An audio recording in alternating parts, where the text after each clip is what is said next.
Meu povo é destruído porque lhe falta o conhecimento. Conhecereis a verdade e a verdade vos libertará. Jesus, a palavra que cura.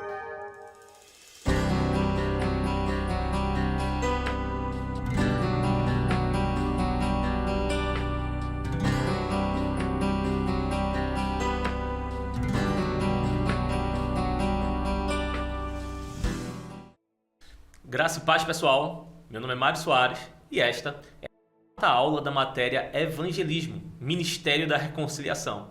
Um prazer ter aqui mais uma aula, podendo ser plenamente ensinado pelo Espírito de Deus. Uma alegria muito grande compartilhar conhecimento dessa matéria, pois o ID do Senhor é uma das maiores ordenanças que o Senhor estabeleceu para a sua igreja.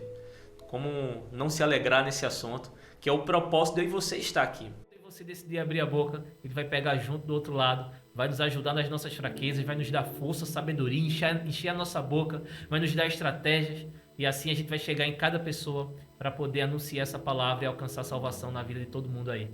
E Deus conta com a gente. Então eu espero que você esteja sendo poderosamente abençoado. Não encerrou a matéria, ainda temos 2 aulas e o Senhor tem muito a nos ensinar. Mas antes da gente dar continuidade à matéria, eu peço que você feche seus olhos, concorde comigo nessa oração. Pai, em nome do Senhor Jesus, nós te damos graças. Somos gratos, Senhor, pela oportunidade e privilégio, Senhor, de participar dessa grande comissão, pois esse teu chamado, Pai, é para todo filho de Deus e isso nos alcança, Senhor. Somos gratos porque o Senhor conta conosco, o Senhor nos deu a oportunidade, Senhor, de te ajudar nesse grande serviço, Senhor. O Senhor ama vidas. O Senhor não preparou o inferno para as pessoas. O Senhor preparou o inferno para Satanás e seus demônios. Nunca foi do teu desejo, Senhor, que um homem cruzasse aqueles portões. Infelizmente, muitos têm cruzado, Senhor, por dureza de coração. Mas glória a Deus, porque aquilo que o Senhor fez na cruz, aquele grande trabalho, aquele grande plano, Senhor, Ele tem poder para tirar as pessoas do inferno. E essa mensagem precisa ser conhecida, Senhor. E o Senhor conta com a gente, Pai, se despertando, deixando de ser egoísta, saindo de comodismo, deixando a preguiça de lado, Senhor, mas sendo despertado para essa grande comissão. Por isso, Espírito de Deus nos dá sabedoria, Senhor, para que em toda oportunidade a gente saiba como ganhar uma vida, para que em cada oportunidade a gente saiba como levar esse evangelho, a gente saiba como levar essa mensagem, Pai. Nos dá sabedoria, força e entendimento, Senhor, para que o nosso tempo, Senhor, seja gasto debaixo de um propósito, um nobre propósito que é ganhar vidas para Ti. Obrigado, Pai, em nome do Senhor Jesus. Eu espero que você creia nessa oração também. Diga aí, concorde comigo, amém, em nome de Jesus. Pegue sua apostila, vamos dar continuidade aqui a 5ª aula dessa belíssima matéria. O capítulo é o de número 12. A gente encerrou o plano da salvação. Falamos sobre pecado, justiça e juízo. Falamos sobre estratégias de como pregar, a hora do apelo, o que é necessário para uma pessoa fazer na hora de nascer de novo. E agora a gente vai entrar nos sinais. Os sinais são manifestações espirituais que Deus disponibilizou para a igreja, para que esses sinais acompanhem a mensagem do Evangelho, acompanhem a pregação, e assim as pessoas, estando diante desses sinais, elas possam ver que o que a gente está pregando é a verdade. Então, no capítulo 12, por título, Ministrando o Batismo com o Espírito Santo. A gente vê lá em Marcos, capítulo 16, lá no verso 17, o primeiro sinal que Jesus fala é: falarão novas línguas. Então, batismo com o Espírito Santo é uma evidência, é um sinal que o Senhor disponibilizou para acompanhar a evangelização. Talvez você diga: Mário, eu acho que batismo com o Espírito Santo, isso é coisa mais que acontece no culto. Isso é coisa mais que quem faz é o pastor, porque é uma coisa mais séria. Felizmente existe um tabu onde muitas pessoas têm dificuldade de aceitar isso. E elas acham que pregam o evangelho, mas não pregam o batismo com o Espírito Santo. E desde o início da história da igreja, a gente vê que a pregação do plano da salvação, ela é acompanhada de mensagens de cura, ela é acompanhada de expulsão de demônios e ela também é acompanhada de batismo no Espírito Santo. Então, o melhor ambiente, o melhor momento para você pregar o batismo com o Espírito Santo é justamente na evangelização. A pessoa nasceu de novo, ali já tem um ambiente perfeito para você pregar o batismo no Espírito Santo e ali o Senhor batizá-lo.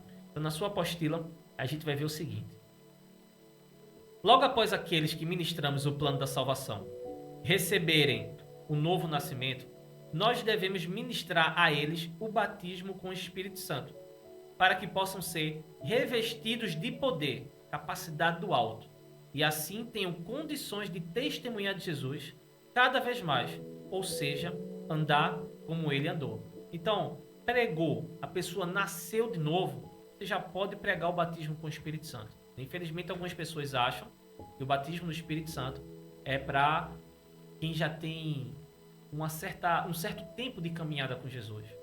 Não é algo imediato. A gente vê nas Escrituras que as pessoas eram batizadas no Espírito Santo logo após nascerem de novo. E o Espírito Santo não mudou, Deus não mudou, muito menos Jesus, e também a igreja não deve mudar, a gente deve seguir o mesmo padrão. Então, batismo com o Espírito Santo é um sinal da pregação. Assim que a pessoa nasceu de novo, já está disponível para ela, né? Eu lembro que uma vez, uma das minhas primeiras experiências com batismo no Espírito Santo era quando eu era professor de uma salinha, né? A salinha de 8 a 9, se eu não me engano. E teve um dia que eu fui ensinar sobre batismo no Espírito Santo para as crianças. As crianças todas nascidas de novo. A gente pregou o batismo no Espírito Santo. No final, eu perguntei quem queria ser batizado. E várias crianças ali quiseram ser batizadas. E a gente orou. E elas receberam o batismo no Espírito Santo. Teve uma menina que ficou com vergonha, não me procurou. Quando foi no final, ela me chamou à parte e ela estava visitando a igreja. Ela era uma visitante. A mãe dela estava visitando a igreja, eu trouxe ela e ela disse: tio, eu queria receber esse batismo no Espírito Santo, mas eu tenho medo, eu tenho vergonha. Eu acho que minha mãe não vai deixar eu receber isso. E eu disse a ela: olha, você ouviu? Você entendeu o que eu ministrei lá em cima? Ela disse: entendi sim. Você quer isso? Ela disse: eu quero. Eu disse: olha, então independente dos seus pais ou não, Jesus é o maior interessado em te batizar. Quem vai fazer isso é Jesus. Você acha que Jesus tem algo ruim para trazer para você? Ela disse: não. Então o que Jesus traz é bom. E se você quer, ele é o maior interessado em te dar isso. Ela disse: vamos orar para você receber o batismo? Ela disse: vamos. E eu lembro que a gente foi fazer uma oração para ela poder ser batizada. E enquanto ela estava fazendo a oração, o Espírito Santo veio sobre ela, ela foi cheia do Espírito Santo e ela começou a falar em línguas alto. Foi uma coisa linda. Eu acho que ela devia ter os seus 9 anos. Depois que ela foi batizada, eu levei ela para a mãe dela. Quando eu cheguei na mãe dela, a mãe dela veio receber ela e eu fui contar a notícia para a mãe dela. E eu não entendia porque ela estava com medo. Aí eu disse a ela: olha, hoje foi uma aulinha, a gente deu aula para... Fui professor da sua filha hoje. E a gente pregou sobre batismo no Espírito Santo e sua filha foi batizada. Ela começou a orar em línguas, foi uma coisa linda. E quando eu falei isso, a mãe dela ficou com raiva. A mãe dela ficou com muita raiva de mim, ela reclamou comigo, disse que não era para eu ter feito aquilo. Porque ela disse que tinha aprendido que era impossível uma criança ser batizada. E o batismo no Espírito Santo era só para pessoas muito santas. Era só para pessoas que tinham mais de 20 anos na igreja. Nunca um novo convertido ia ser batizado. E ela ficou com raiva, puxou a filha dela e foi-se embora. Tipo, deu uma tristeza na gente porque... por conta dessa dureza do coração, até impede da criança desenvolver a oração em línguas. Mas o batismo no Espírito Santo já está disponível logo quando você nasce de novo. Agora, infelizmente, algumas pessoas não aceitam isso. Por conta disso, elas não são batizadas. Elas acham que para poder ser batizadas é necessário um longo período de tempo na igreja. É um presente que Deus dá, é um dom somente para algumas pessoas específicas. E, biblicamente, a gente vê que não é assim. O batismo está disponível para todos. Basta nascer de novo. Eu peço que você acompanhe comigo aí na apostila algumas passagens do Velho Testamento e Novo Testamento que nos ajudam a entender melhor o batismo com o Espírito Santo. Deus criou o homem muito inteligente, sendo por isso que Adão e Eva oravam com o entendimento, ou seja, falavam com o Senhor com palavras vindas de sua mente, de uma forma perfeita. A gente conhece a história, né? No início Deus criou o homem à sua imagem e semelhança, e o homem era perfeito, espírito, alma, corpo. Então a forma de comunicação do homem com Deus era uma forma perfeita, era uma forma direta. Na sua apostila ainda, após a queda, a alma deles e dos seus descendentes, ou seja, toda a humanidade, passou por um processo degenerativo, sendo contaminada pelos ensinamentos do diabo, dos demônios. A gente sabe que depois do pecado, o homem deixou de ser ensinado por Deus, ele passou a ser ensinado pelo diabo. A autoridade da terra, assim como a gente já viu, passou a ser de Satanás, ele passou a governar a terra espiritualmente, e por conta disso, o homem ele deixou de ter Deus como seu professor e passou a ter Satanás e seus demônios como seu professor. Na sua apostila ainda, o próximo ponto diz assim: Jesus Cristo veio como um homem, igual a Adão e Eva antes da queda, tendo, portanto, uma alma perfeita e por isso também orava com entendimento plenamente. Então Jesus, quando veio, né, Jesus que é Deus, mas veio como homem, e como homem a gente vê que Jesus era perfeito em espírito, alma e corpo. Dessa forma, Jesus orava de uma forma perfeita. A mente de Jesus não era como a nossa mente, porque a nossa mente, querendo ou não, foi muito afetada pelo pecado. Mesmo que eu e você tenha nascido de novo, a gente sabe que todos nós temos deficiências, temos algumas limitações, temos algumas travas. Isso tudo é que a nossa alma ela foi afetada pelo pecado. Ela está sendo renovada. Jesus nunca teve pecado. Foi tentado, mas não pecou em nada. Por conta disso, a sua alma ela era perfeita. E a sua forma de orar, consequentemente, também era perfeita.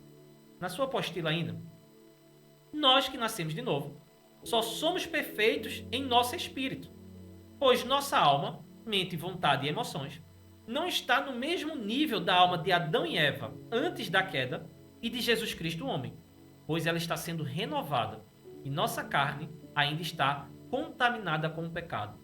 Antes de eu falar sobre esse tópico que a gente leu, talvez você diga: Mário, o que toda essa informação ela tem a ver com o batismo no Espírito Santo?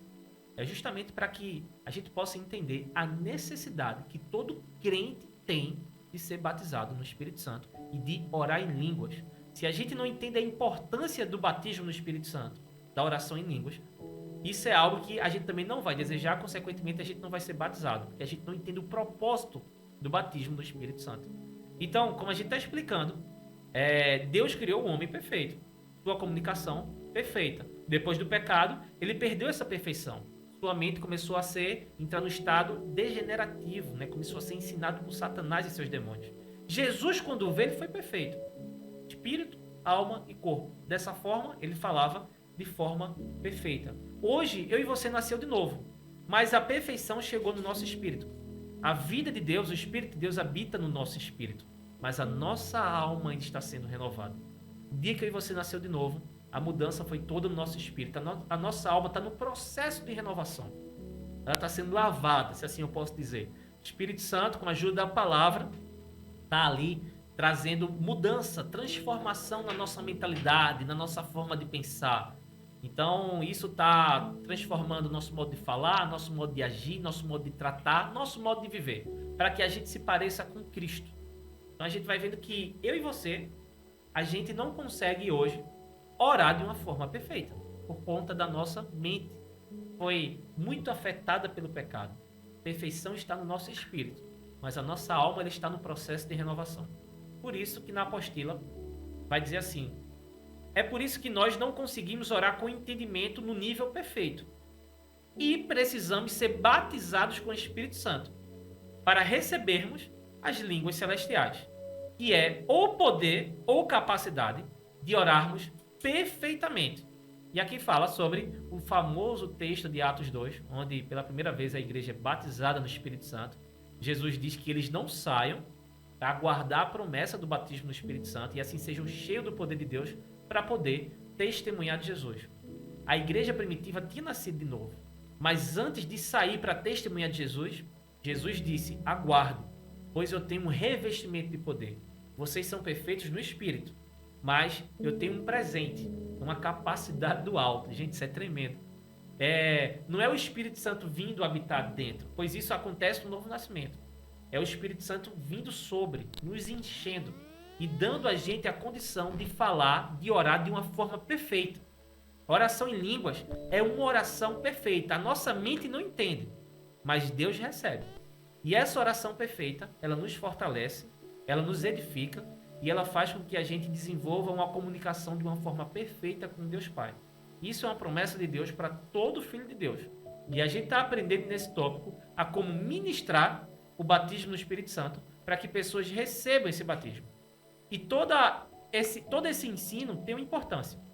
A importância desse ensino é porque se a gente não entende a importância, a gente não vai levar a pessoa a querer o batismo no Espírito Santo. Então, assim que eu terminei de pregar o plano da salvação, e eu tive que pregar o plano da salvação, explicar por que a pessoa precisa de Jesus, eu posso levá-la também a entender por que ela precisa ser batizada no Espírito Santo e por que ela precisa desse revestimento de poder sobre a sua vida. Então, esse é o propósito pelo qual a gente está abordando esses pontos, para que, ficando claro para a gente, cada vez mais o entendimento sobre essa verdade seja aprofundado. Dessa forma, fique fácil para a gente explicar para a pessoa por que é que ela precisa orar de uma forma perfeita e outra, que já está disponível para ela. Basta ela querer. Na sua apostila ainda, vai ter uma observação. As línguas celestiais é a forma perfeita de orarmos, porque quem nos dá as línguas é o Espírito Santo, o qual conhece tudo a respeito do Pai, e por isso nos dá as palavras que Deus quer que falemos naquele momento. Ele entende as línguas celestiais e nós não, a menos que o Espírito Santo decida operar o seu dom de interpretação de línguas. Queria que, se possível, você abrisse comigo 1 Coríntios, no capítulo 14, o verso de número 2. Ele vai estar ensinando sobre a oração em línguas. O verso 2 vai dizer o seguinte: pois quem fala em uma língua não fala aos homens, mas a Deus. De fato, ninguém o entende. Em espírito, fala mistérios. A oração em línguas é uma ferramenta, um revestimento de poder que Deus disponibilizou para que a gente ore de forma perfeita. A nossa mente, ela não compreende, mas Deus recebe. Então, é uma oração que ela acontece pela fé. O Espírito Santo é quem disponibiliza as línguas espirituais. A gente está falando, está fluindo em línguas espirituais, a gente não está entendendo, mas está chegando para o Senhor. O Senhor entende o que a gente está falando e o que a gente está orando é uma oração perfeita. Quando a gente explica isso para a pessoa, a gente leva ela a entender a necessidade de receber a oração em línguas. Mas aqui a gente cita ainda que tem exceções, momentos onde as pessoas discernem o que é orado no momento da oração em línguas. Isso sim é um dom do Espírito. Deus dá a quem quer, quando Ele quer, da forma que Ele quer. Um dom do Espírito, o Espírito Santo está no controle. Já a oração em línguas, eu e você está no controle. A gente vai ver textos na Bíblia que diz que a gente tem que orar em outras línguas. Paulo dizendo, eu, entre todos vocês, sou o que mais oro em línguas estranhas. Paulo mostra que ele estava no controle. Então isso mostra que o batismo no Espírito Santo, a oração em línguas, não é um dom do Espírito Santo, que o Espírito Santo dá a quem ele quer. Pois, se fosse um dom do Espírito, eu não poderia orar a hora que eu quisesse. Era só quando o Espírito Santo quisesse me usar. Já as línguas celestiais, ela é um dom de Deus, não é um dom do Espírito, é um dom de Deus, que ele dá, presenteia a seus filhos, e ele é usado da maneira que a gente quer, a hora que a gente quer, na quantidade que a gente quer. Quem mais usa desse dom, mais é edificado, pois quem ora em línguas edifica a si mesmo. Então, na sua apostila, a gente vai ver assim: quanto mais nós oramos em línguas celestiais e buscamos a palavra de Deus, mais somos edificados, fortalecidos pela compreensão da verdade, libertando assim nossa alma dia após dia e, por consequência, testemunhamos de Jesus Cristo, o homem, cada vez mais. Está disponível chegarmos à maturidade espiritual, ou seja, a andar como Jesus Cristo, o homem, andou. O propósito da oração em línguas é fazer com que eu e você testemunhe de Jesus. Testemunhar de Jesus é algo que a gente só pode fazer quando o caráter de Jesus está sendo desenvolvido em nós. E isso acontece por meio da oração em línguas. Então, a oração em línguas vai nos ajudar a vencer tentações, a reinar sobre o pecado, para que de fato ele não nos domine mais, e fazer com que cada vez mais a nossa vida seja uma expressão da vida de Jesus. E assim a gente glorifica o Pai através de uma vida de obediência e santidade. Isso tudo é o propósito do revestimento de poder que a oração em línguas causa em mim e você. Lá em Judas, o famoso texto de Judas 20, diz que quando a gente ora em línguas, a gente edifica a nossa fé. A gente cita muito essa expressão porque a palavra edificar é construir de forma fortalecida. A nossa confiança em Deus, ela vai se fortalecendo através da oração em línguas. E aí você diz, mas eu não entendo o que eu falo. Mas Deus entende. E a nossa obediência a desenvolver essa vida de oração vai fazer com que a nossa fé em Deus se edifique, ela cresça fortalecida e o nosso caráter seja cada vez mais formado à imagem e semelhança de Jesus. Então é uma ferramenta poderosa e já foi disponibilizada, já foi liberada pelos céus. O Senhor disse: pode pregar, os meus sinais seguirão aos que crerem.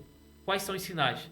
Falarão novas línguas. Já foi liberado pelo próprio Jesus. Só basta a gente pregar. Então, olha, encontrou uma pessoa, nasceu de novo, você pregou para ela, ela quis Jesus, nasceu de novo, você já pode pregar o batismo no Espírito Santo. Você chega para ela, ensina sobre o batismo e diz assim: meu irmão, vamos receber essa bênção agora.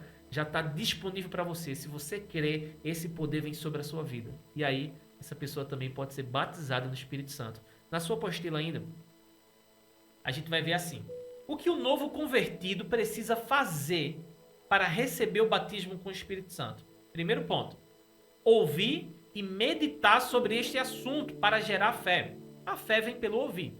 Então, assim como a gente utilizou o princípio de começo, meio e fim, tem uma linha de raciocínio para que a pessoa possa entender no pecado, na justiça e no juízo.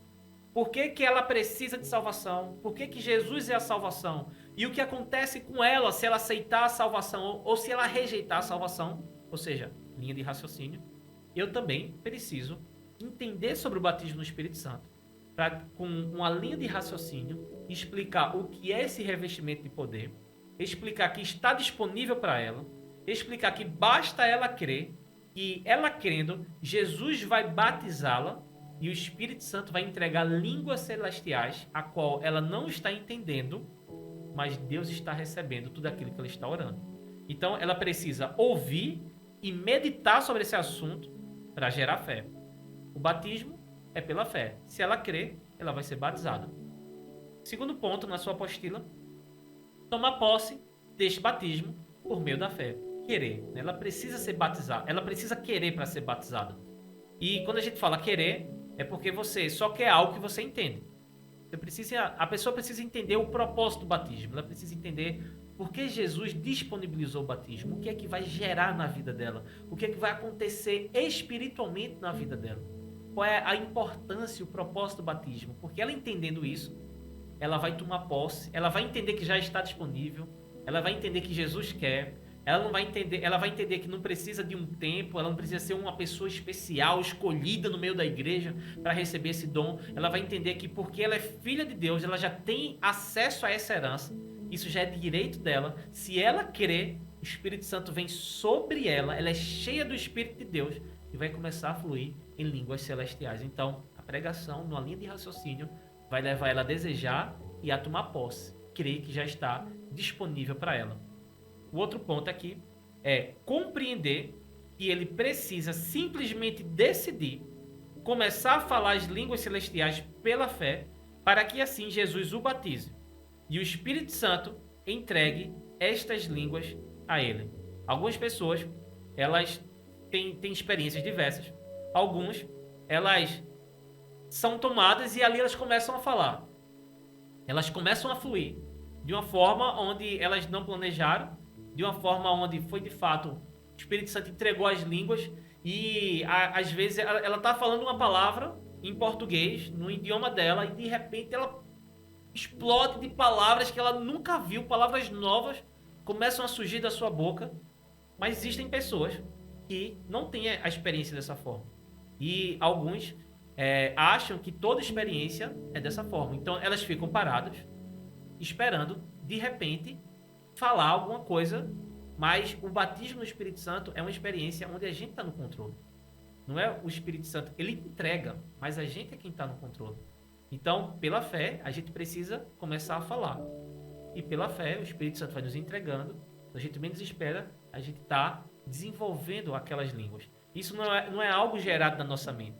Não é decorar a palavra. Eu lembro, muitas vezes, logo no início da nossa conversão, a gente tinha um conhecido e ele ficava decorando palavras. Decorando essas palavras, ele ficava repetindo essas palavras, né? Algumas pessoas até instruem, dentro do que sabem, que para você começar a falar em línguas, você tem que ficar dando glória, glória, glória, glória, glória, até a língua travar e de repente começar a sair umas palavras que você não entende. O batismo no Espírito Santo, as línguas espirituais, é uma experiência completamente espiritual, quem entrega é o Espírito Santo, a gente precisa crer e dar liberdade ao Espírito Santo. E aquele que crê, ele abre a boca, ele começa a falar. Inicialmente, existem algumas travas na nossa alma não é renovada que impede a gente dessa liberdade. Mas à medida que a gente vai entendendo e a gente dá liberdade a isso e começa a falar, a gente vai vendo que palavras que não são geradas na nossa mente são entregues pelo Espírito Santo. A gente vai começar a soltá-las e a gente vai começar a fluir na oração em línguas. Isso é tanto para a gente como para quem a gente está pregando. A gente vai levá-la a entender a como andar na oração em línguas e a como ser batizada. Vai levá-la a entender a como tomar posse e a como, pela fé, ela já começar a orar em línguas celestiais. Na continuação, a gente vai ver uma observação. Algumas vezes, o batismo com o Espírito Santo pode ser recebido por uma oração de petição ou pela imposição de mãos. Às vezes, você vai pregar para uma pessoa, ela mesma vai pedir e ela vai ser batizada. Algumas pessoas vão ser batizadas em casa. Elas ouviram falar sobre o batismo, elas vão orar, Senhor, me batiza, e elas vão ser batizadas. Outras pessoas vão ser batizadas pela imposição de mãos. De quem está pregando, impõe as mãos e pede para que o Senhor as batize, e elas são batizadas. E ali é um sinal, né, para confirmar a mensagem que foi pregada e ficar claro que aquela experiência espiritual é uma confirmação que a mensagem do plano da salvação é a verdade de Deus. Eu quero que você leia um texto aqui comigo. Ele está lá em Atos, no capítulo 19.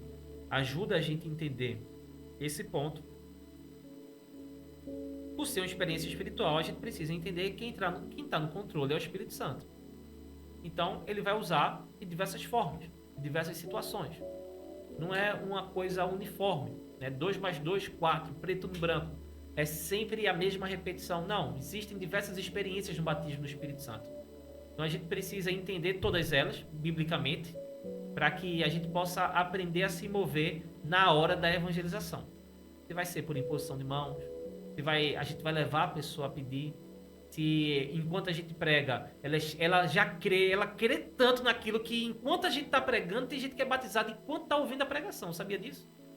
Tem gente que ouvindo a pregação do batismo do Espírito Santo, ela já é batizada. Porque ela creu no seu coração, ela desejou e ali ela foi batizada. O batismo do Espírito Santo é uma experiência do novo nascimento, né, para quem nasceu de novo. Porém, ela acontece pela fé. A pessoa precisa crer. E a nossa responsabilidade como ministro da reconciliação é levar a pessoa a entender para assim poder desejar. Atos, capítulo 19, a partir do verso 1, vai dizer o seguinte. Enquanto Apolo estava em Corinto, Paulo, atravessando as regiões altas, chegou a Éfeso.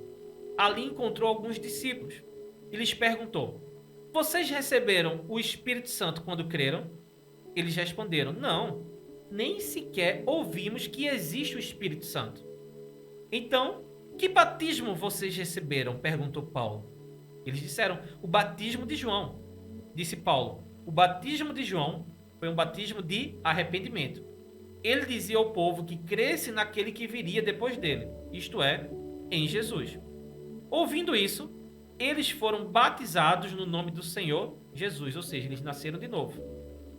Quando Paulo lhes impôs as mãos, só para poder abrir um parênteses, esse grupo de pessoas, eles só tinham sido batizados nas águas, que era o batismo que João Batista pregava. Então, Paulo chega, os conhece, prega sobre Jesus, eles nascem de novo, e aqui no verso 6, o verso 5, ouvindo isso, eles foram batizados no nome do Senhor Jesus. Quando Paulo lhes impôs as mãos, veio sobre eles o Espírito Santo, e começaram a falar em línguas e a profetizar. Eram ao todo uns 12 homens. Então a gente vê aqui pessoas nascendo de novo, e logo em seguida, elas já sendo batizadas do Espírito Santo porque creram na mensagem. Mas a gente não tem menção de Paulo pregando o batismo no Espírito Santo. A gente vê menção de Paulo pregando sobre o Espírito Santo, sobre o novo nascimento de Jesus. E em seguida, Paulo impõe as mãos sobre eles e eles são batizados. Então a gente vê um sinal acontecendo através do batismo, através da imposição de mãos. É uma forma que é bíblica, aconteceu, está disponível de acontecer, e a gente, como um ministro da reconciliação, precisa entender toda a forma do Espírito Santo agir para, na prática, né, no dia a dia, no campo, quando a gente estiver pregando essa palavra, a gente saiba tudo aquilo que está à nossa disposição. Na sua apostila ainda, veremos o seguinte: oração modelo para se receber o batismo com o Espírito Santo. Pai, em nome de Jesus, eu peço que o Senhor, através de Jesus, me batize com o Espírito Santo, com a prova de orar em línguas celestiais, as quais falarei agora, através do teu Espírito, em nome de Jesus. Amém. Gente, é interessante a gente sempre abrir esse parênteses, pois dentro das orações modelos, a gente precisa deixar claro que não é a oração nem que salva, nem que batiza. A gente é salvo pela fé e a gente é batizado pela fé. A gente basta crer. A oração são métodos que nós utilizamos, bíblicos, para poder levar a pessoa a entender o que é que ela está fazendo. E, claro, dentro da oração de petição, que é uma oração bíblica, ela pedir para ser batizada, pois Deus é o maior interessado, né? A gente sabe que Jesus é quem batiza, o Espírito Santo é quem concede as línguas. E Jesus diz, olha, pedi e dá-se-vos-á. Então a gente ensina, a pessoa pede, Jesus batiza, o Espírito Santo entrega as línguas, ela decide orar e, glória a Deus, a missão está completa. Cabe a gente levar essa mensagem. Ainda na continuação, a gente vai ver o capítulo 13. Eu espero que tudo isso tenha ficado claro para você, que seja um encorajador para que, quando a gente saia para evangelizar, a gente entenda que essa mensagem do batismo no Espírito Santo, ela já está disponível, né? Antes da gente iniciar sobre cura divina, quero deixar claro algo que eu sempre falo. Na missão da evangelização, a nossa parte é sempre a mais fácil. E isso é muito bom, isso é libertador. Isso é libertador por quê? Porque muitas vezes a gente acha que essas manifestações espirituais estão no nosso controle. No sentido de depende da gente, está na nossa autoridade, está no nosso poder. A gente precisa entender que a nossa responsabilidade é a de anunciar. Quem convence é o Espírito Santo. Quem batiza é Jesus. Quem entrega as línguas é o Espírito Santo. Quem cura é o Senhor. A gente só impõe as mãos.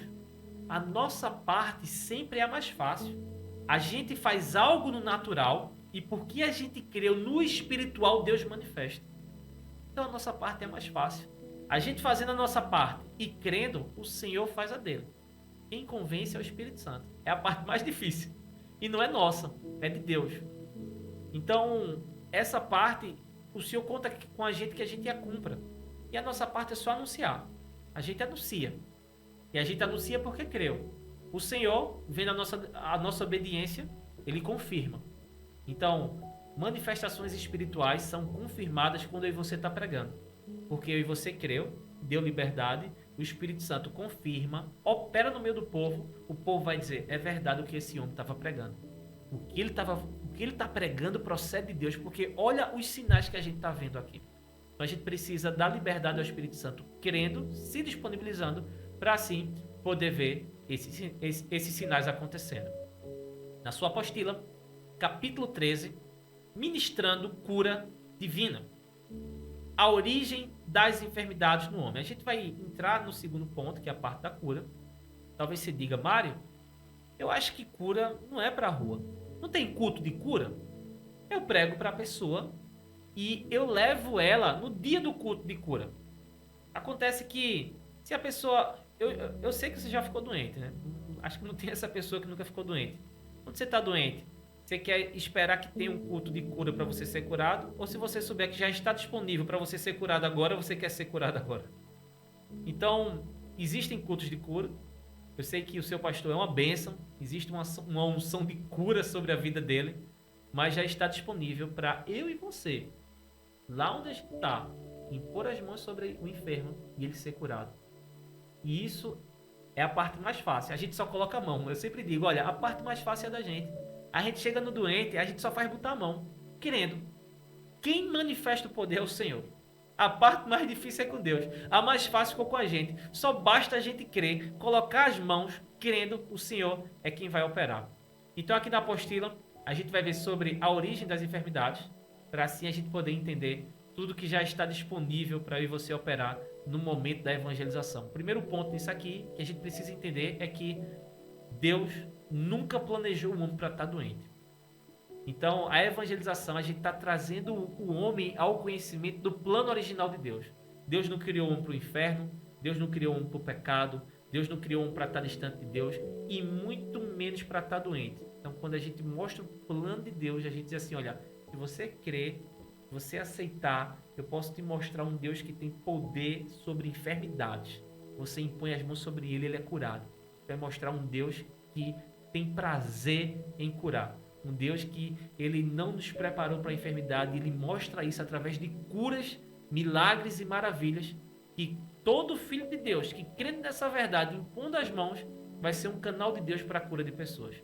E eu sei que isso vai alcançar a minha e a sua vida, e as nossas mãos vão ser instrumentos de Deus para a cura de muitos enfermos em nome de Jesus. Então, na sua apostila tem assim: todas as doenças estão nas pessoas por causa da queda do homem no jardim do Éden. Pois por causa do pecado de Adão e Eva, o Senhor julgou e condenou a humanidade com morte espiritual, morte física, morte eterna, que é a separação eterna de Deus por ter morrido fisicamente sem salvação, e enfermidade. Este versículo mostra que o conjunto de maldições chamado morte veio ao mundo por causa da queda do homem. As enfermidades também estão neste conjunto. Então a gente já sabe que depois que o homem pecou, ele recebeu um pacote de maldição. Dentro desse pacote estavam as enfermidades. No plano original de Deus, nunca esteve dentro do plano original a enfermidade. A enfermidade ela veio como um pecado. Por isso que toda a humanidade ela padece de enfermidades, porque o corpo se tornou maldito. E com essas maldições, a gente vê o envelhecimento, enfraquecimento e as doenças. Então, no próximo tópico, vai ter assim: Jesus Cristo curou muitos enfermos em seu ministério terreno. Quando Jesus esteve neste mundo, exercendo seu ministério, ele curou fisicamente muitas pessoas, mostrando assim que ele tinha vindo para salvar o homem de todas as maldições contraídas no jardim do Éden, incluindo as doenças. Em Mateus, no capítulo 8, no verso 14, peço que você acompanhe comigo, a gente vai ver Jesus, ele vindo e ele revelando a vontade do Pai. E a vontade do Pai é que eu e você seja curado. Então, quando a gente vê Jesus vindo como homem e ele revelando a vontade do Pai através das curas, todos os enfermos que chegavam até Jesus, eles eram curados. Então, nisso a gente já entende qual é a vontade de Deus para o ser humano. Mateus capítulo 8, o verso 14, vai dizer o seguinte: entrando Jesus na casa de Pedro, viu a sogra deste de cama, com febre. Tomando-a pela mão, a febre a deixou. E ela se levantou e começou a servi-lo. Ao anoitecer, foram trazidos a ele muitos endemoniados. E ele expulsou os espíritos com a palavra e curou todos os doentes. E assim se cumpriu o que fora dito pelo profeta Isaías: ele tomou sobre si as nossas enfermidades e sobre si levou as nossas doenças. Então, na mesma cruz onde Jesus conquistou perdão de pecados, Jesus também conquistou cura e saúde divina. Isso é algo que o Senhor conquistou naquela cruz e ele deixou uma ordenança: impõe as mãos sobre os enfermos e eles serão curados. Então, aqui a gente está vendo na apostila Jesus revelando a vontade de Deus, mostrando que ele não preparou o homem para estar doente, para estar debaixo, sofrendo por uma enfermidade, mas sim para o homem ser curado e sarado em nome de Jesus. Na apostila diz assim: Jesus concedeu cura e saúde divina para a sua igreja. Quando Jesus foi à cruz, tomou todas as nossas dores e enfermidades mentais e físicas, deixando para nós, que nascemos de novo, o direito da bênção da cura e saúde divina. A gente vê Isaías 53 dizendo: por suas pisaduras nós fomos curados, nós fomos sarados. Isso é um direito da igreja e você nasceu de novo. Somos herdeiros de Deus, co-herdeiros com Cristo. E a gente sabe que quando eu e você nasceu de novo, a gente recebeu um pacote de bênção. Dentro desse pacote de bênção está cura e saúde divina. Jesus conquistou perdão de pecados e conquistou também cura e saúde divina para a sua igreja. Então a gente sabe que isso é um direito da igreja, porém tem um detalhe. A gente fala, a igreja tem o direito da cura e saúde divina? Tem, Jesus já conquistou para a gente. Porém, na evangelização, a gente está falando a pecadores. Não são pessoas salvas. E aí muitos podem dizer, Mário, será que uma pessoa que ela não nasceu de novo, ela pode ser curada? Ela tem que primeiro nascer de novo para depois ser curada? Ou ela pode ser curada sem nascer de novo? A gente vai ver isso nesse tópico. Os pecadores podem ser curados fisicamente? Sim. Pois mesmo que eles não tenham direito à bênção da cura e saúde divina, pois só a terão direito, viu? Pois só a terão se nascerem de novo, mas podem ser curados pelos dons de curar do Espírito Santo, que se manifesta segundo a sua vontade, ou pela fé, tanto do Filho de Deus que estiver orando, como da pessoa que estiver recebendo a oração, que o Senhor pode curá-los por causa da sua misericórdia. A gente sabe que a igreja ela tem o direito da cura e saúde divina. Quando a gente fala direito, é porque Jesus conquistou. Jesus conquistou para a sua igreja. Mas quando a gente fala dos pecadores, e eu e você está saindo para evangelizar, e a gente encontra uma pessoa doente, a gente não precisa esperar ela nascer de novo para poder orar por ela. Até porque Jesus disse, os meus sinais seguirão aos que crerem. Os sinais, a palavra sinal, ela já tem esse sentido de sinalizar. A palavra sinal, ela serve para apontar para algo. O sinal, eu sempre uso a expressão, não sei se você já viu, quando uma pessoa ela fica náufraga em uma ilha deserta, o navio naufragou e ela nadou até uma ilha e de repente tem sinalizadores. O que ela pega? Ela pega um sinalizador, solta aquele sinalizador. Ele vai como um fogo de artifício, se espalha pelo céu para chamar a atenção. E ali um avião que está passando, outra embarcação que está passando, pode entender que tem alguém precisando de ajuda. Então, o sinalizador aponta algo. Qual é o propósito do sinal, né? Dos sinais que Jesus estabeleceu? É apontar para a mensagem que a pessoa está pregando, que o que ela está pregando procede de Deus. Então, muitas vezes, as pessoas não vão dar crédito à mensagem. Mas quando vê uma cura, elas vão dizer, não, é verdade o que ela falou. Não, o que ele está pregando procede de Deus. Olha a cura que aconteceu, eu estava doente. Gente, imagina só, uma pessoa que está doente, ela na própria pele experimentar um toque de Deus, onde ela sentia uma dor e ela para de sentir uma dor, isso é algo que ninguém rouba dela. Porque ela acabou de ter uma experiência com Deus. Ela estava sentindo dor até você impor as mãos sobre ela. Ela foi curada quando você disse, em nome de Jesus, sai. Aquela dor saiu. Ela experimentou, não é só ouvir. Ela está sentindo no seu próprio corpo. Quando você chegar e dizer assim, você quer esse Jesus, você quer nascer de novo, há uma grande probabilidade dela dizer, com certeza. Agora, rapaz, eu estava doente, eu fui curado. Num instantezinho, eu já experimentei disso aqui. Imagina uma vida com Jesus. Então, a cura, ela é um sinal. Ela vai operar pelo dom do Espírito. Primeiro, o dom do Espírito, dom de curar, acontece só quando o Espírito quer. Da forma que ele quer e quando ele quer. Porém, há também a cura pela fé. Tanto de quem está orando, como de quem está recebendo oração. E aqui eu quero abrir um parênteses para explicar isso. Às vezes, a pessoa que você vai estar orando, ela não crê. Ela não crê em Jesus. Ela não crê em cura. Ela acha que tudo isso é enganação. Ela acha que tudo isso é truque para arrancar dinheiro do povo. Mas você crê. O que foi que Jesus disse? Os meus sinais seguirão aos que crerem. Então eu já orei por pessoas que elas não criam, mas elas foram curadas. Por que elas foram curadas? Porque eu creio. Os sinais seguirão aos que creem. Eu já garanti a pessoas que elas seriam curadas. Tem gente que diz, Mário, não pode prometer porque você promete e depois a pessoa não é curada. Gente, Jesus não falou, acabou-se. Quem falou foi Jesus. Jesus disse, imponham as mãos sobre os enfermos e eles serão curados. Eu já orei por muita gente e ela não foi curada. Eu já orei por gente que eu disse, olha, Jesus disse isso, deixa eu orar por você para que Jesus venha curar você. E ela depois não foi curada.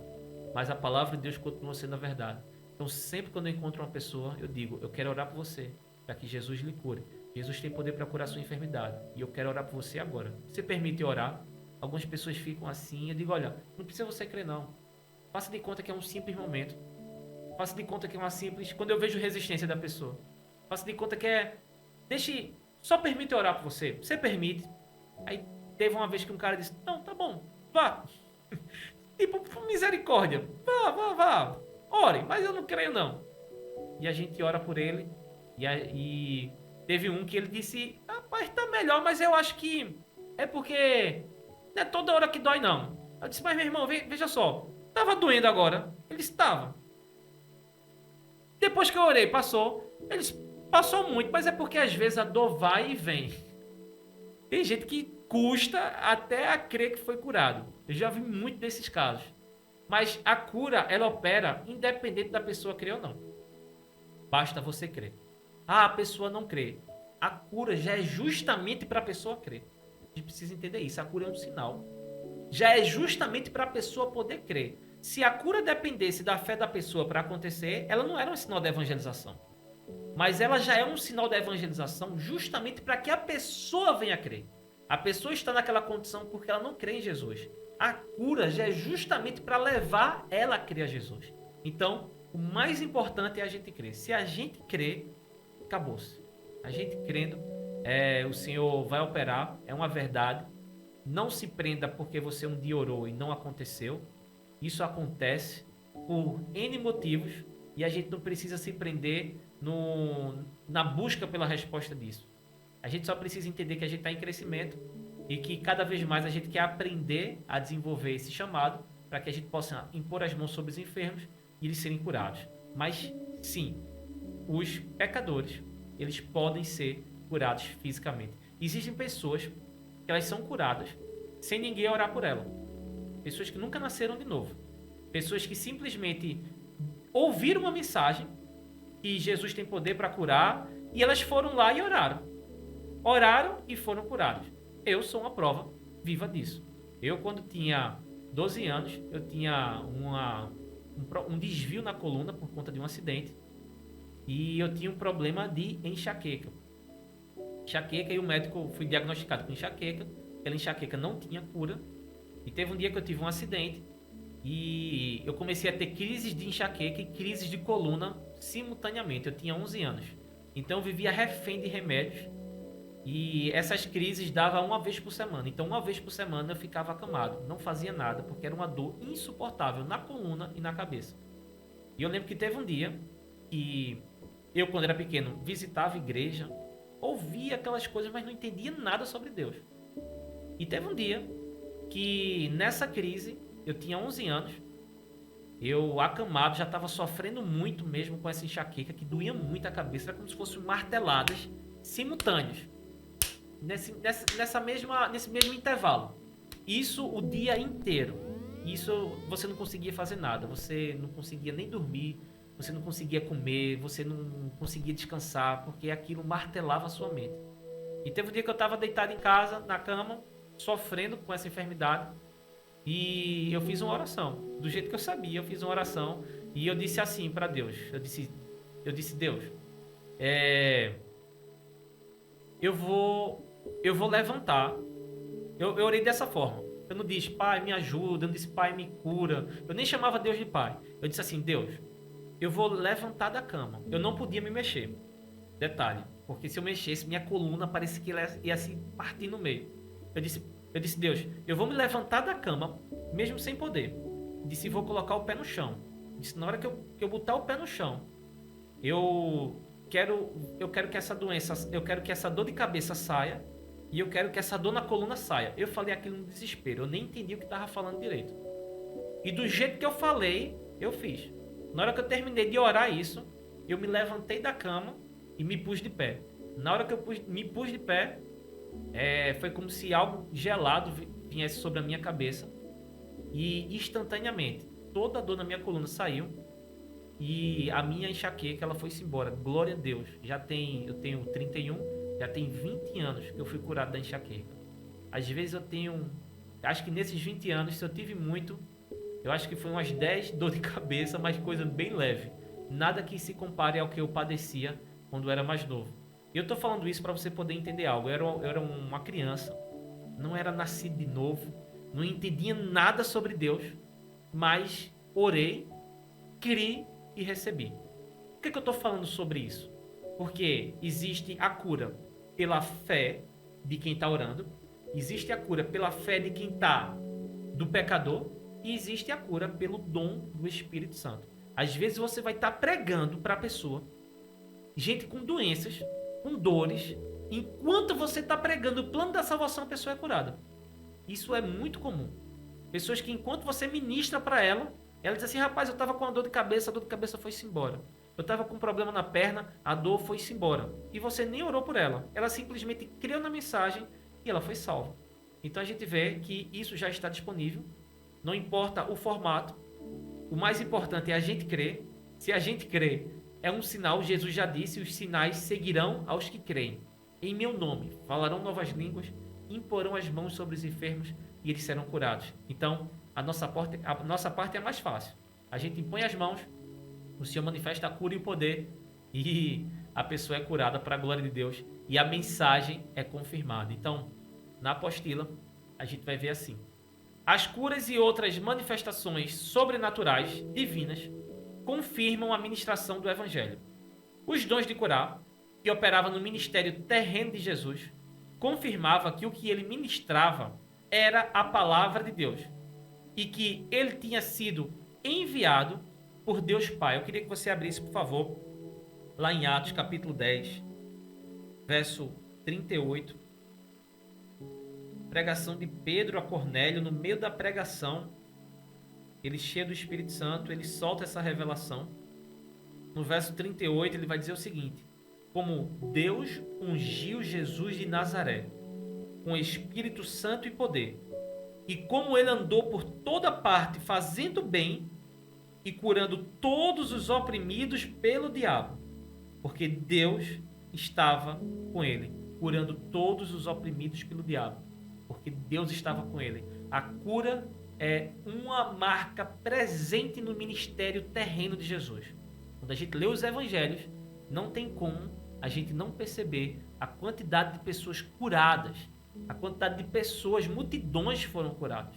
Não tem como a gente precisar o número, pois foram diversas ocasiões onde multidões foram curadas. Jesus, ele sempre manifestou a vontade do Pai através da cura, e isso deve ser uma das marcas do nosso ministério. O Ministério da Reconciliação, ele é um chamado de Deus para poder levar a mensagem mais importante ao mundo, porém, não de mãos vazias. Eu sempre digo isso, Deus enviou a gente para poder pregar algo e ele não nos enviou de mãos vazias. Ele nos deu armas espirituais, estratégias espirituais, que são os sinais, onde através desses sinais vai ficar mais claro que eu e você está pregando, vai testificar mais ainda, né? Vai ser um testemunho para que aquilo que você está ministrando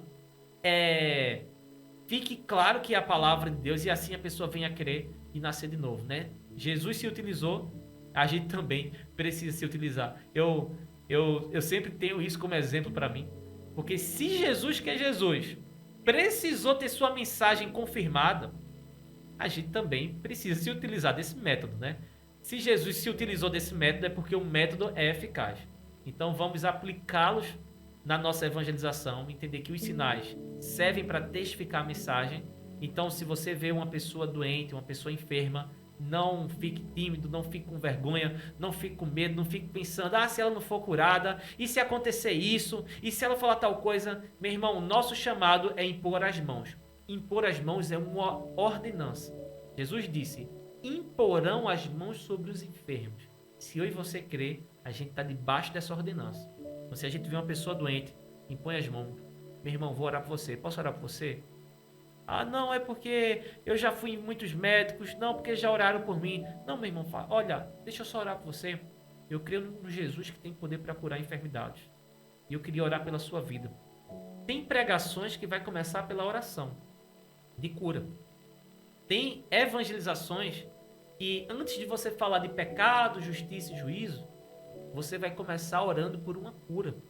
E a pessoa vai ser curada. E quando a pessoa for curada, ela vai dizer, meu irmão, o que aconteceu? Você é o quê? Você vai dizer, olha, o foco não está em mim. Até porque não foi eu que fiz nada. Eu só impus as mãos. Mas alguém operou a sua cura. E eu quero falar um pouco sobre ele. Esse alguém é Jesus. E ali você começa a pregar para ele. E ele que foi curado vai ter uma grande probabilidade de ser salvo. Porque ele foi testemunhado. Ele sentiu na sua pele o toque de Deus. Ele foi curado por Deus ali. E ninguém mais do que ele para poder falar dessa experiência com Jesus. Então a gente vai ver aqui. As curas e outras manifestações sobrenaturais divinas confirmam a manifestação do Evangelho. Os dons de curar, que operava no ministério terreno de Jesus, confirmava que o que ele ministrava era a palavra de Deus e que ele tinha sido enviado por Deus Pai. Sinal é uma confirmação da mensagem. O Espírito Santo também confirmava o Evangelho pregado pelos cristãos da igreja primitiva, com os dons de curar e outras manifestações sobrenaturais. Se a gente for ver Marcos capítulo 16, texto que a gente tem por base essa matéria, que é o famoso Ide do Senhor, Marcos capítulo 16, a partir do verso 15, a gente vai ler todo esse contexto. E disse-lhes Jesus: vão pelo mundo todo e pregue o evangelho a todas as pessoas. Então, enquanto a gente está pregando, vai acontecer algo. 16. Quem crê e for batizado será salvo, mas quem não crê será condenado. Até aqui, só mensagem, plano da salvação. Porém, no 17, Jesus vai falar de um plus, de algo que é acrescentado à vida daqueles que creem, à vida dos discípulos, que são as mesmas obras que Jesus fez através dos milagres, sinais e maravilhas. Verso 17. Estes sinais acompanharão os que crerem. Em meu nome expulsarão demônios, falarão novas línguas, pegarão em serpentes, e se beberem algum veneno mortal, não lhes fará mal algum. Imporão as mãos sobre os doentes, e estes ficarão curados. Promessa do próprio Jesus. Veja o 19. Depois de lhes ter falado, o Senhor Jesus foi elevado aos céus e assentou-se à direita de Deus. No 20. Então os discípulos saíram e pregaram por toda parte. Primeiro ponto. Eles obedeceram à ordenança. Saíram e pregaram por toda parte. E o Senhor cooperava com eles. Ou seja, eles não iam sozinhos. Deus ia cooperando, ajudando eles no serviço. Como? Ele vai explicar. Confirmando-lhes a palavra com os sinais que a acompanhavam. Toda vez que você sai para evangelizar, a gente nunca está só. A gente está sempre acompanhado pelo Senhor. O Senhor está acompanhando, convidando a gente para cooperar com Ele no trabalho de ganhar vidas. A gente prega, Deus confirma. É uma cooperação, é um trabalho de parceria. A gente prega, Deus convence. A gente impõe as mãos, Deus cura. A gente prega o batismo, Jesus é quem batiza. A gente dá a ordem, mas a autoridade vem do Senhor e os demônios se submetem ao nome de Jesus. Então a nossa parte é natural, a de Deus é espiritual. A gente obedece, Deus cumpre a dele. Então a gente está debaixo de uma responsabilidade mais leve. Deus ele faz a parte mais difícil, a gente faz a parte mais fácil. Nosso papel é só impor as mãos para que a mensagem seja um sinal, né? A cura seja um sinal da mensagem e assim a pessoa venha crer naquilo que a gente está pregando. Na sua apostila ainda, o mesmo Espírito que confirmava a ministração de Jesus e dos primeiros cristãos, com os dons de curar e outros dons, quer confirmar nossa ministração da mesma forma, desde que estejamos ministrando o Evangelho, que é o poder de Deus, e creiamos que Ele pode e quer nos usar. O mesmo Espírito que esteve em Jesus está em nós. O mesmo Espírito que capacitou Jesus está dentro de nós para capacitar a gente. O mesmo Espírito Santo que preparou Jesus para curar enfermos está dentro de mim e de você para curar enfermos também. Então esse mesmo Espírito já está dentro de nós. Basta a gente crer. Não estamos sozinhos, não somos órfãos. Estamos bem assessorados, bem acompanhados pelo próprio Espírito de Deus. E assim como Ele capacitou Jesus, Ele também quer capacitar eu e você para poder cumprir esse ministério e ir com excelência. Não só ministrando, mas com confirmações que vão mostrar que o que eu e você está pregando é a mensagem de Deus. Na apostila, a gente vai ver oração diante de Deus, modelo, para o justo receber a cura divina. A gente fez essa divisão, né, para a gente poder entender que existe a cura como um direito para quem é justo e existe a cura como um sinal para quem é pecador. E existe, como a gente vai ver aqui, uma determinação quando essas enfermidades elas são trazidas por demônios. Então a gente vai ver esses três modelos só para a gente entender na prática como em alguns casos a gente pode orar. Primeira oração é para o justo receber a cura divina. Pai, em nome de Jesus, eu te peço perdão pelos meus pecados, peço e recebo pela fé em ti a manifestação da cura desta enfermidade. Seja bursite, sinusite, artrite, e aqui a pessoa fala o nome da enfermidade. Em meu corpo, seja braços, olhos, rins, aqui a pessoa vai dizer aonde está doendo. Pois na cruz, o meu Senhor e Salvador Jesus me sarou de todas as dores e enfermidades por meio de suas feridas, como a tua palavra diz em Isaías 53, 1 Pedro 2. Neste momento, meu Pai, eu pedi a ti e recebi a manifestação da minha cura. E te agradeço por isso, até a manifestação da bênção, em nome de Jesus. Amém. Observação, estudaremos mais sobre a oração de petição na matéria oração, né? Vai haver uma matéria específica, oração, onde a gente vai abordar a petição para cura, né? Nós, como filho de Deus, tomando posse dessa bênção que já é uma realidade para as nossas vidas, né? Que é a cura e a saúde divina. Mas o nosso foco é a evangelização, é a gente orar pelos enfermos. Então a gente vai ver aqui nesse próximo tópico, oração de intercessão modelo para o pecador receber cura divina. Às uma pessoa ouviu você ministrando, você vai orar por ela. Quando a gente fala orar por ela, você pode tanto orar por ela, repreendendo aquela enfermidade e pedindo para que ela seja curada, como também você pode levar a pessoa a orar ao Senhor para ela pedir que ela seja curada. A gente vai ver aqui oração e intercessão, modelo para o pecador receber cura divina.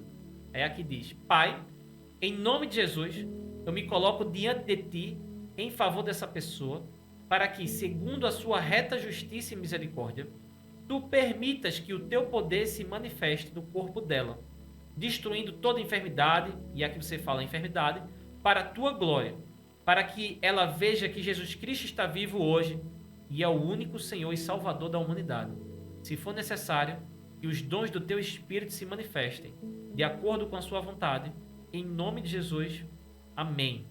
Pessoal, essas orações, não é que a gente vai repeti-las na prática, isso serve para a gente poder entender, né? Jesus orava simplesmente dizendo: enfermidade, saia. Você é cego? Veja. Você é coxo? Ande. A oração de Jesus era simples, porque Jesus lançava uma ordem no reino espiritual. E quando Jesus lançava uma ordem no reino espiritual, crendo que aquilo já era a vontade de Deus, aquilo se manifestava. Então, antes de tudo, a gente precisa crer. Quando a gente precisa crer, a gente vai orar alinhado. Então, quando eu imponho as mãos, é porque eu estou crendo. Então, simplesmente eu me viro para a pessoa. Cada pessoa é uma situação, cada enfermidade também é uma situação. A gente vai orar, impor as mãos sobre ela e a gente vai ali declarar tudo aquilo que Deus já nos ensinou na sua palavra. E por suas pisaduras, a pessoa foi curada. Não existe mais enfermidade sobre a vida dela, porque no nome de Jesus, toda enfermidade ela tem poder para ser retirada, removida, e assim a pessoa vinha a ser curada, para que ela veja a glória de Deus e ela seja salva. Então isso é orações modelos que a gente disponibiliza para que possa te auxiliar na prática, mas a gente vai vendo que com a prática a gente vai cada vez mais tendo liberdade para orar da forma como a gente achar necessário naquele momento. Observação. Estudaremos mais sobre a oração de intercessão na matéria oração. Aqui a gente vai ver determinação diante do diabo e dos demônios, modelo para o pecador e o justo receberem cura divina. Não, nem toda enfermidade é simplesmente por conta da maldição do corpo. Nosso corpo, por natureza, ele é maldito. Então ele adoece, ele enfraquece, ele envelhece. Mas às vezes há enfermidades que são plantadas, são enfermidades espirituais, enfermidades demoníacas, onde demônios, eles plantam essa enfermidade. E aqui a gente vai ver onde no reino espiritual existe autoridade sobre as nossas vidas para desfazer as obras de Satanás. Pelo nome de Jesus, claro, nos dá autoridade para ir até uma pessoa debaixo de uma enfermidade dessa, ordenar, e aquele demônio que tem plantado aquela enfermidade ser retirado, e também a enfermidade ser retirada. A gente vai ver aqui a oração. Em nome de Jesus, eu ordeno que toda enfermidade, dor de cabeça, gripe, diabetes, câncer, AIDS, e o que causa a enfermidade, demônios, corpo fragilizado por causa da queda do homem, sai agora desse corpo. Aí você cita a área onde está doendo, para a glória de Deus, em nome de Jesus, saia. E aqui são determinações. A gente precisa entender que a gente não dá determinação a Deus. A gente não manda em Deus. A gente vê algumas pessoas, por infantilidade, como se elas estivessem dando uma ordem a Deus. A gente não dá ordem a Deus. Porque nós somos servos e filhos. E estamos abaixo, não estamos acima. Quem dá ordem está acima. Então, para Deus a gente pede, a gente intercede. Agora, contra Satanás e seus demônios, a gente ordena. Porque aí sim nós somos superiores. Em Cristo Jesus, nós temos autoridade para pisar em serpentes e escorpiões. E temos autoridade sobre todas as obras do inferno. Então, contra Satanás e seus demônios e diretamente contra a enfermidade, a gente ordena. Quando a gente fala com Deus, a gente pede e a gente intercede. Então, a prática vai nos ajudar a entender o que é a causa de cada enfermidade. Mas, claro, se a gente crer pela fé, em nome de Jesus, os sinais seguirão aos que crerem e a pessoa vai ser curada para a glória de Deus. E se ela não for curada, bola para frente. Só não para de orar. Nunca para de orar. Não deixa a vergonha te dominar. Não deixa a vergonha impedir eu e você de colocar as mãos. Pelo contrário, que a gente seja ousado nisso. Até uma aluna me procurou. Eu contei logo no início acho que foi a segunda aula da matéria. Eu falei sobre uma experiência que eu pedi um sinal para que eu pudesse orar por uma senhora, orar por alguém. E quando eu trabalhava no IBGE, eu encontrei uma senhora. Eu tinha orado a Deus por um sinal. E a senhora me procurou e disse assim, olha, eu tô com muita dor. E eu fiquei com vergonha, não orei por ela, né? Ela disse, Mário, qual foi o resultado? Você não falou o resultado. E eu tô aqui falando do resultado. Eu não orei pela senhora, eu saí sem orar por ela. Eu deixei a vergonha me dominar. Até hoje, eu guardo esse exemplo. Se eu tivesse orado por ela, o Espírito Santo me direcionou, mas eu endureci o coração, não orei. E eu cito esse exemplo aqui para te encorajar a não seguir o meu exemplo. Não se espelhar em mim nesse caso prático, pois quando o Espírito Santo direciona, é porque a cura é para alcançar uma vida. A cura de uma pessoa é uma libertação, né, de uma mazela física, e aquilo vai servir para testificar o poder de Deus sobre a vida dela, o amor de Deus sobre a vida dela, e assim ela poder ser salva. Então, que a gente, através de todos esses exemplos, de todo esse conteúdo que a gente recebeu, a gente possa se encorajar para impor as mãos sobre os enfermos. Meu irmão, não espere não. Se você escutar, tá doente, corra lá, bota as mãos. Meu irmão, posso orar por você? Não, mas é porque eu já tomei o remédio. Não, já tomou o remédio? Mas deixa eu orar. O que é que tem? Deixa eu orar por você. E não perca a oportunidade não. Aonde você vê uma pessoa doente, corra, porque é uma oportunidade de Jesus ser engrandecido na vida de uma pessoa. É uma oportunidade de Jesus ser glorificado. E a gente ser um canal para a glória de Deus. Então, na continuação, observação, estudaremos mais sobre a cura vinda de Deus e assuntos relacionados a isso na matéria cura e saúde divina, né? Ainda vocês terão uma matéria específica sobre cura, onde aprofundaremos esse assunto para a gente poder entender mais sobre esse belíssimo assunto e assim a gente desenvolver cada vez mais no Ministério da Reconciliação, a gente saber se mover na cura, né? Na cura pelas pessoas e assim elas serem curadas e, quem sabe, salvas, né? Eu só quero abrir aqui um parênteses. Tem pessoas que vão ser curadas e mesmo assim vão rejeitar a mensagem. Felizmente, já vi muitos casos onde as pessoas são curadas e depois a gente pregando para elas, a gente convida elas, faz o apelo e elas dizem que não querem. E talvez você diz assim, será que ela foi curada mesmo? Elas foram curadas. Elas viram na pele. Porém, o novo nascimento é o desejo de romper com o mundo, abandonar o pecado. E existem pessoas que estão tão agarradas ao pecado, tão presas ao pecado, que elas não conseguem se ver sem aquela prática, sem aquela vida de pecado. Então, mesmo sendo curadas, muitas endurecem o coração e rejeitam a mensagem do Evangelho. Infelizmente, isso é comum, não se condene. Pelo contrário, entenda que a nossa missão é anunciar. Deus é quem convence, o Espírito Santo é quem convence. Essa parte é dele. A gente impõe as mãos, cura, mas no final a decisão é da pessoa. Não é porque uma pessoa foi curada e necessariamente ela vai ser salva. Infelizmente, alguns ainda vão ser curados e mesmo assim vão endurecer seu coração.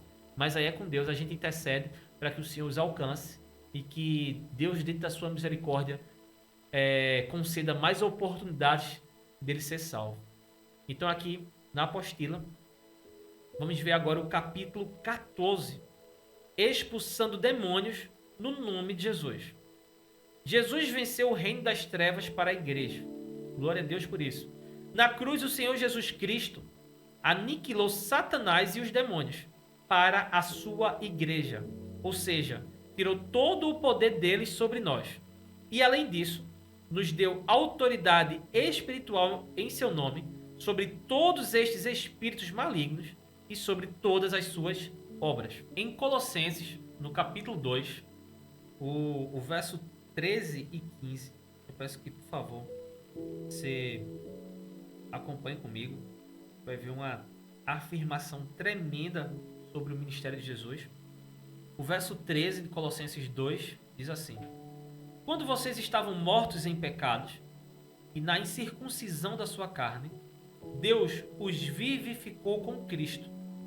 Ele nos perdoou todas as transgressões e cancelou a escrita de dívida que consistia em ordenanças que nos era contrária. Ele a removeu pregando-a na cruz e, tendo despojado os poderes e as autoridades, que a gente está falando dos seres celestiais de trevas, que são os anjos caídos, Satanás e seus demônios.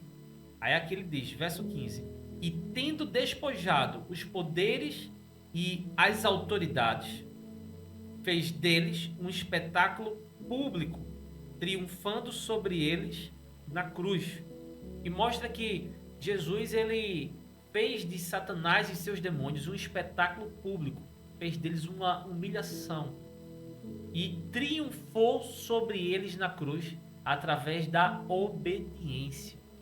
A vitória de Jesus sobre o reino de trevas foi que Jesus se apresentou a Deus Pai sem culpa, sem pecado, sem mácula. Um homem que venceu a tentação, um homem que venceu o pecado. Não foi por falta de tentações, pois Satanás tentou Jesus em todas as áreas, mas glória a Deus, Jesus foi mais do que vencedor, saiu como vitorioso e ali pode se apresentar a Deus sem nenhum pecado, sem nenhuma condenação. Satanás não podia acusá-lo em nada. Jesus triunfou sobre o reino de trevas.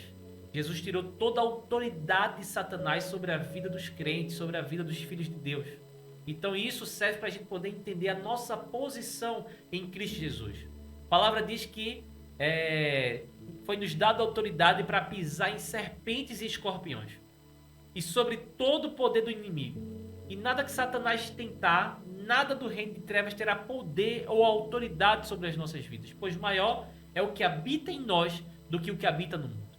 Nós precisamos entender, infelizmente existe uma cultura que leva as pessoas a terem medo, filme de terror e tantas outras coisas que levam as pessoas a temerem as obras espirituais. Nós precisamos entender que nós somos um só com Cristo. Cristo triunfou sobre Satanás. Satanás está debaixo dos nossos pés. Ele e toda a sua coja miserável, toda a sua tropa, não tem a mínima autoridade sobre as nossas vidas. Estão debaixo dos nossos pés. Pois em Cristo Jesus nós somos autoridade espiritual, assim como o apóstolo muito fala. A maior autoridade espiritual da terra é a igreja do Senhor Jesus Cristo. Nós somos o corpo de Cristo na terra. Nós temos a presença do Espírito Santo dentro de nós. Um crente temente a Deus, ele é maior do que todo o inferno reunido. Todo o inferno reunido, todos os demônios, junto com Satanás, ele não é capaz para um homem que teme ao Senhor. E glória a Deus. E isso é a nossa autoridade. Jesus conquistou isso para mim e para você. Então a gente vê aqui que Jesus venceu o reino das trevas para a igreja. Na sua apostila tem observações. Primeira, estudaremos mais sobre a autoridade espiritual na matéria A autoridade dos filhos de Deus. Teremos uma matéria para explicar especificamente quem nós somos em Cristo Jesus, toda a nossa autoridade em Jesus Cristo. Segunda observação, o diabo e os demônios ainda continuam tendo autoridade espiritual sobre a terra e os pecadores. E além disso, sob permissão de Deus, atuam na vida dos filhos dele, pelo fato desses salvos desses salvos estarem pecando, ou por falta de crescimento na palavra, ou por maldade. Aqui a gente abre o parênteses para poder explicar algo. Jesus triunfou sobre Satanás na cruz, mas o mundo jaz no maligno. O mundo, não a igreja. A gente vê que existe um sistema mundano onde Satanás ainda opera, porque Satanás opera onde há a legalidade do pecado. Então o mundo, como serve ao pecado, está nas mãos de Satanás, mesmo Jesus já o tendo vencido. Porém, sobre a igreja, a história é diferente. Um crente que teme a Deus, Satanás não tem autoridade sobre a sua vida. Porém, alguns crentes, pessoas já nascidas de novo, têm suas vidas afetadas por Satanás. Primeiro porque elas deram brechas a alguns. A palavra diz, não deis lugar ao diabo. Então, infelizmente, alguns dão lugar ao diabo quando decidem viver uma vida de pecado. Ou então, por falta de conhecimento e entendimento da palavra, eles não conseguiram exercer sua autoridade espiritual e, por conta disso, alguns irmãos nossos padecem contra quem não deveria padecer, pois ele é inferior a nós, pois muito maior é o que habita em nós do que o que habita no mundo. Então a gente vai vendo que, infelizmente, mesmo Jesus já tendo vencido Satanás na cruz, ele ainda opera na vida de muitas pessoas porque há permissão para isso.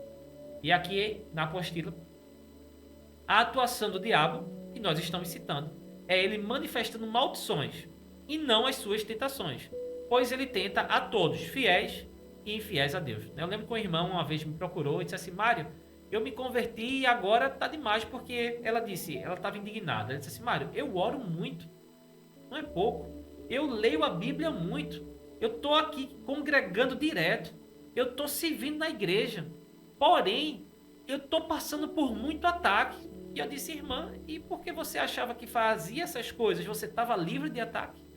A gente não é maior que Jesus. Se Jesus foi tentado, a gente também vai ser. Ele não respeitou nem Jesus. A gente, você acha que ele vai respeitar? Pois o maior, que é o nosso mestre, que é Jesus, foi tentado até o último momento. Não vai ser diferente com a gente. Então, as ações de Satanás que a gente está citando especificamente são maldições. Maldições. Não a tentação. Tentação vem independente de você andar em justiça ou não.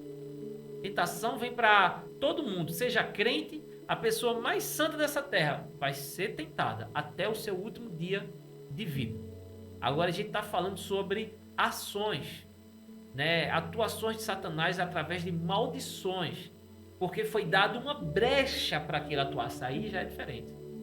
A brecha para Satanás atuar, a gente pode fechar ou a gente pode abrir.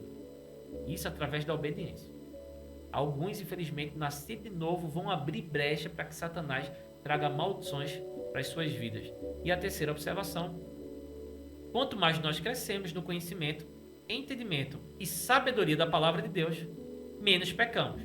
Sendo por isso, os demônios vão atuando cada vez menos em nossas vidas.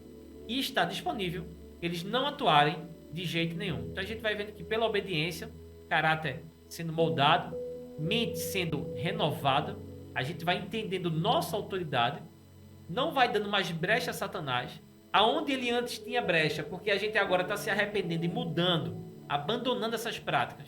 A gente está vendo que Satanás não tem mais vez contra as nossas vidas, então a gente vai vendo que progressivamente a gente vai tendo autoridade sobre o reino de trevas. Isso porque a gente está decidindo seguir os passos de Jesus.